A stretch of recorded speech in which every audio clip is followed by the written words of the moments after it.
ನೀನು ಸಿನಿಮಾದಲ್ಲೋ ಸೀರಿಯಲಲ್ಲೋ ರೈಟ್ರ್ ಆಗಬೇಕಾಗಿತ್ತು. ಕತೆನ ತುಂಬ ಚೆನ್ನಾಗಿ ಹೇಳ್ತೀಯ. ಅವ್ರು ನಿಜವಾಗ್ಲೂ ಅಳಿಯಂದ್ರಲ್ಲ, ಅವರು ದೇವ್ರಿದ್ದ ಹಾಗೆ. ನೀವೇ ನೋಡಿ, ಅವ್ರು ಈ ಮನೆಗೆ ಬಂದ್ಮೇಲೆ ತಾನೆ ನಿಮ್ಮ ಮುಖದಲ್ಲಿ ನಗು ಕಾಣಿಸ್ತಾ ಇರೋದು. ರಾಜೇಶ್ವರಿ ಯಾಕೆ ನಾನು ಹಿಡ್ಕೊಂಡಿಲ್ಲ? ಈ ಮನೆ ಯಜಮಾನ್ರ ಹತ್ರ ಇರೋ ಸತ್ಯಗಳೆಲ್ಲ ಯಾಕೆ ಹೇಳಲಿಲ್ಲ? ಅವಳಿಗೆ ತುಂಬಾ ಅವಕಾಶಗಳು ಸಿಕ್ಕಿತ್ತು, ನನ್ನ ಬಗ್ಗೆ ಹೇಳೋದಕ್ಕೆಲ್ಲ ಆಗ್ತಾ ಇತ್ತು, ಆದ್ರೆ ಹೇಳಲಿಲ್ವಲ್ಲ. ಯಾಕಿರ್ಬೋದು? ಈಗ ನಾನು ಈ ಮನೆ ಅಳಿಯ ಅಲ್ಲ ಅಂತ ಅವಳಿಗೆ ಗೊತ್ತಿದೆ ಅಂದ್ರೆ ಅಂಜಲಿ ನಿಜವಾದ ಗಂಡ ಯಾರು ಅಂತ ಗೊತ್ತಿರುತ್ತೆ. ಆದ್ರೂ ಯಾಕೆ ಸುಮ್ಮನೆ ಇದ್ದಾಳೆ? ನನ್ನ ಹತ್ರ ಎದುರಿಸೋ ಹಾಗೆ ಮಾತಾಡಿ ಪ್ರತಾಪ್ ರಾಜ್ ಅವ್ರ ಎದುರುಗಡೆ ತುಂಬಾ ಚೆನ್ನಾಗಿ ಮಾತಾಡ್ಕೊಂಡು ನಾಟಕ ಆಡ್ತಾ ಇರ್ಲಿ. ಯಾಕೆ ಮಾಡ್ತಾ ಇದ್ದಾಳೆ ಇದೆಲ್ಲ? ತುಂಬಾ ಕನ್ಫ್ಯೂಷನ್ ಆಗ್ತಾ ಇದೆಯಲ್ಲ, ಗೊತ್ತೇ ಆಗ್ತಾ ಇಲ್ಲ.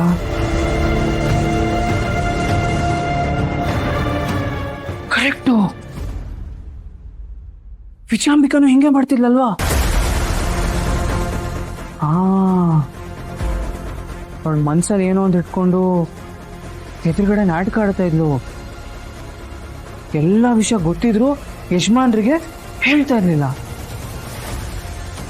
ಕರೆಕ್ಟು. ಈ ರಾಜೇಶ್ವರಿನೂ ಹಾಗೆ ಇರ್ಬೋದಾ?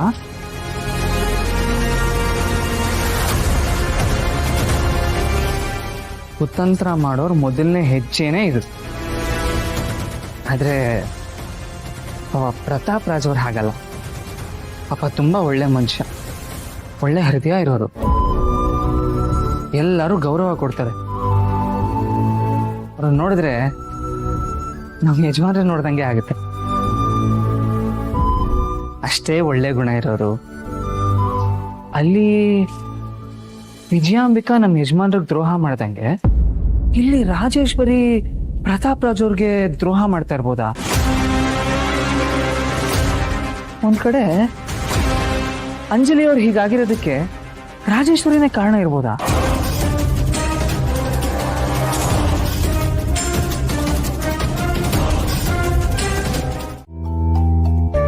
ಇಲ್ಲಿಗೆ ಯಾಕೆ ಕರ್ಕೊಂಬಂದೆ ಪುಟ? ಅಮ್ಮನ್ನ ಮಾತಾಡ್ಸಕ್ಕೆ. ಅಮ್ಮನ್ ಮಾತಾಡ್ಸಕ್ಕ? ಅಲ್ಲ, ಈಗ ಅವ್ರನ್ನ ಮಾತಾಡ್ಸಿದ್ರೆ ಅವ್ರಿಗೆ ಡಿಸ್ಟರ್ಬ್ ಆಗಲ್ವಾ? ನಾನು ಅಮ್ಮನ ಹತ್ರ ಮಾತಾಡಿದ್ರೆ ಅಮ್ಮಂಗೆ ಡಿಸ್ಟರ್ಬ್ ಆಗುತ್ತಾ? ನಾನು ಅಮ್ಮ ಮುಂಚೆ ಎಷ್ಟು ಮಾತಾಡ್ತಿದ್ವಿ ಗೊತ್ತಾ? ನನ್ನ ಮಾತಂದ್ರೆ ಅಮ್ಮಂಗೆ ತುಂಬಾ ಇಷ್ಟ. ಅದೇ ತರ ಅಮ್ಮನ ಮಾತಂದ್ರೆ ನನಗೂ ತುಂಬಾ ಇಷ್ಟ. ಆದ್ರೆ ಈಗ ನನ್ನ ಮಾತು ಅಮ್ಮಂಗೆ ಕೇಳ್ತಿಲ್ಲ. ಅಮ್ಮ ನನ್ನ ಜೊತೆ ಮಾತೇ ಆಡ್ತಿಲ್ಲ.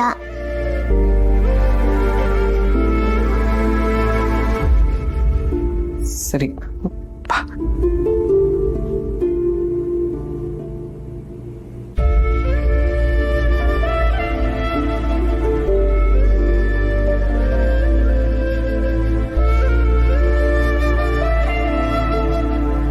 ನೋಡಿದ್ರ, ನಾನಾಗ್ಲಿ ನಿಮ್ಮ ಮಗು ಆಗ್ಲಿ ಈ ಮನೇಲಿ ಎಂಥ ಪರಿಸ್ಥಿತಿಲಿದ್ದೀವಿ ಅಂತ ಅರ್ಥ ಆಯ್ತಾ?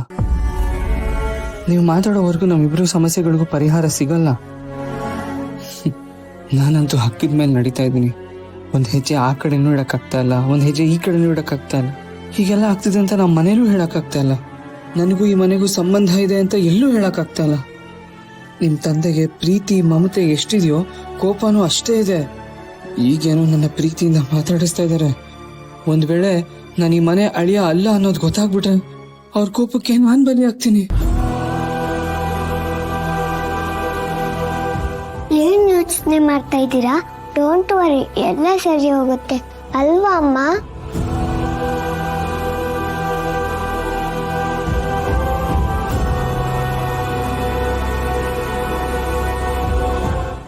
ಅಂಜನಿಮ್ಮ, ಅಲ್ಲಿ ಅಂದ್ರೆ ಪರವಾಗಿಲ್ಲ. ಹೆಂಡತಿ ಮಗಳು ಅಂದ್ರೆ ನಿಮ್ಗದೆಷ್ಟು ಪ್ರೀತಿ. ನಿಮ್ಮಂತವ್ರನ್ನ ಗಂಡನಾಗಿ ಪಡೆಯೋದಕ್ಕೆ ನಮ್ಮ ಅಂಜಲಿ ಅಮ್ಮ ಪುಣ್ಯ ಮಾಡಿದ್ರು. ಸರಿ, ಹೊಡ್ತೀನಿ ನಾನು. ಎಲ್ಲಿ ಹೊಡ್ತೀರಾ? ಏನ್ ಸಿಟಿ ಕಡೆ ಹೋಗ್ಬೇಕಾಗಿತ್ತಾ? ಸಿಟಿ ಹೌದು, ಸ್ವಲ್ಪ ಸಿಟಿ ಕಡೆ ಹೋಗ್ಬೇಕಾಯ್ತು, ಕಳ್ಸ್ಕೊಡ್ತೀರಾ? ಅಯ್ಯೋ ದೇವ್ರೆ, ನಿಮ್ಗೆ ಏನೇ ಬೇಕಾದ್ರೂ ನನ್ನನ್ನು ಕೇಳಿ, ನಾನ್ ತರಿಸ್ಕೊಡ್ತೀನಿ.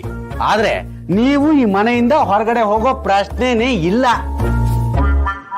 ಮುಗೀತು ನನ್ ಕಥೆ. ನಮ್ಮ ಮುತ್ತು ಪಾಂಡ್ಯನ್ನು ಸಕಲೇಶ್ಪುರಕ್ಕೆ ಹೋಗಿದ್ದ. ಅಲ್ಲಿ ಕೆಲಸ ಎಲ್ಲ ಮುಗ್ದಿದ್ಯಂತೆ. ಈಗ ವಾಪಸ್ ಬರ್ತಾ ಇದ್ದಾನೆ. ಈಗಷ್ಟೇ ಫೋನ್ ಮಾಡಿದ್ದ, ಸಿಟಿಯಿಂದ ಏನಾದ್ರೂ ತರಬೇಕಾ ಅಂತ. ನಿಮ್ಗೇನಾದ್ರೂ ಬೇಕಿತ್ತಾ? ಪರವಾಗಿಲ್ಲ ಪರವಾಗಿಲ್ಲ. ಯಾರಂತ ಹೇಳಿದ್ರಿ? ಮುದ್ದು? ನಮ್ಮ ಮುತ್ತು ಪಾಂಡ್ಯನ್ನು. ಮುತ್ತು ಪಾಂಡ್ಯನ್ ಅಂದ್ರೆ? ಮುತ್ತು ಪಾಂಡ್ಯನ್ನು ನಮ್ಮ ಮನೆ ಡ್ರೈವರು.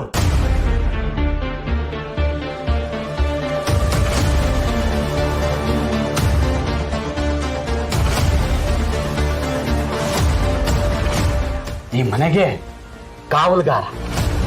ನಮ್ಮ ಯಜಮಾನ್ರಿಗೆ ಬಲಗೈ ಬಂಟ ಮುತ್ತು ಪಾಂಡ್ಯನ್.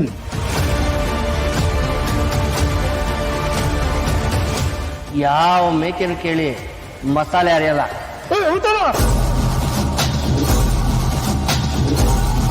ನಾನು ಒಂದು ಸಾರಿ ಹೇಳಿದ್ರೆ 100 ಸಾರಿ ಹೇಳ್ದಾಗೆ.